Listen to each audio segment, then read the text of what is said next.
बिस्मिल्लाहिर्रहमानिर्रहीम। की हाल है मेरे वीरां दा, यारां दा, दोस्तां दा? सब वीर ठीक ठाक होणगे, उम्मीद करना सारे खैरियत नाल होणगे। यार सुत्ता पिया सां ते मैनूं एक गल चेते आ गई, ज़हन च एक गल आ गई कि यार पैसा होवे ना ते उन्हों सही जगह सही तरीके नाल इस्तेमाल करना सीखो मेरे वीरों। पैसा हैगा लेकिन सानू इन्ना नहीं पता भी असी किहड़े तरीके नाल इहनूं इस्तेमाल करना वा। ठीक है, एवें ज़ाया कर लेना वा, लोगों दी गल्लां भी सुननियां वा। ठीक है, उहदे नाल बेहतर है सोच समझ के हर गल देख के फिर उस पैसे नूं इस्तेमाल करो। मेरे गल करन दा मकसद यही सी। अज ना एक बरात नाल आना मैं इत्थे शहर दे विच ही रहना सी। ठीक है, तो वो गड्डी डेकोरेट कराई है, हुंडा गड्डी सी, वो डेकोरेट कराई है। तो मैं उन्होंने बहुत कहा कि यार इन्नी गर्मी दे विच ना आ फ्रैश फुल जिहड़े ने ये नहीं काम देने, ये अद्धे घंटे बाद सुक जाने ने, ते तुसी ये काम ना करो। हुण मैनूं दसो 6-7 हज़ार फर्ज करो 10 हज़ार है, 6-7 हज़ार जिन्ना भी है यार, पैसे तो पैसे ही ने ना, तो वो ज़ाया ही होए ना। यकीन नहीं करना तुसी, तुहानूं मैं दिखाना भी हाँ, अद्धा घंटा नहीं गड्डी अद्धे घंटे बाद फुल जिहड़े ने ना वो बिल्कुल ही मुरझाने शुरू हो गए ने। तो वो जिहड़ा 7-8 हज़ार या 10 हज़ार भरिया किसी काम नहीं आया। मनते नहीं ना गल, जे अगर मनन तो ये काम ना होवे। हुण अगर वो दूसरी डेकोरेशन की हुंदी, ठीक है, वो ना सुकन का डर, ना कोई गल, ना कोई बात।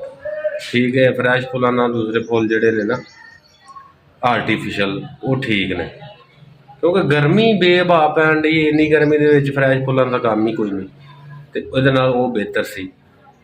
मैं ना भी पैसे लाओ, लोग भी देखण, काम भी अच्छा हो जाए, तुहानूं तकलीफ भी ना हो। सही है, तो आ तुहानूं मैं दिखाना वा गड्डी दे हालात देख लो, उस फुल्लां दे हालात देख लो कि मेरी गल गलत है या सही है। तुहानूं लै के जाना गड्डी दे कोल ते तुसीं फुੱਲ देख लो जी। आ देखो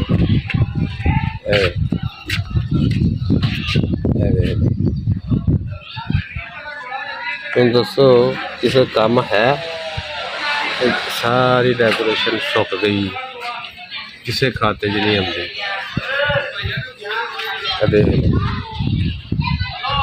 और ये अगर आर्टिफिशल दी होई हुंदी तो यकीन करो ये भावें 2 दिन लई फिरदे रहिंदे, कोई टेंशन तो कोई नहीं सी, सिवाए उन्हां दे उड्डण तो होर कोई टेंशन नहीं।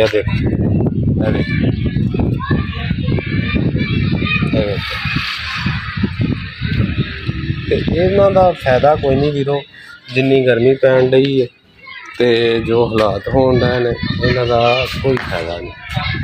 सही है, ए वेखो किड्डी भैड़ी लगदी पई गड्डी।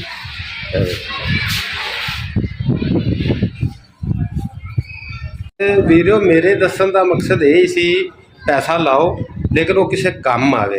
ए हुण देखो 6-7 हज़ार 8 हज़ार एक घंटे दे विच ज़ाया हो गया, तो इसदा फायदा भी ना आया। ठीक है, लोग भी कहणगे यार किद्दां दी डेकोरेशन कराई। तो मेरे कहण का भी मकसद यही वीरे, पैसे लाओ लेकिन इस हिसाब नाल लाओ तुहाडे पैसे लगे काम आउण। लिहाजा ये मेहरबानी करिया करो, जिन्नी गर्मी पैन डई है ना मेरा वीर, ਉਹਦੇ ਨਾਲੋਂ फ्रैश फुल्लां वाली गड्डी जी ना कराओ।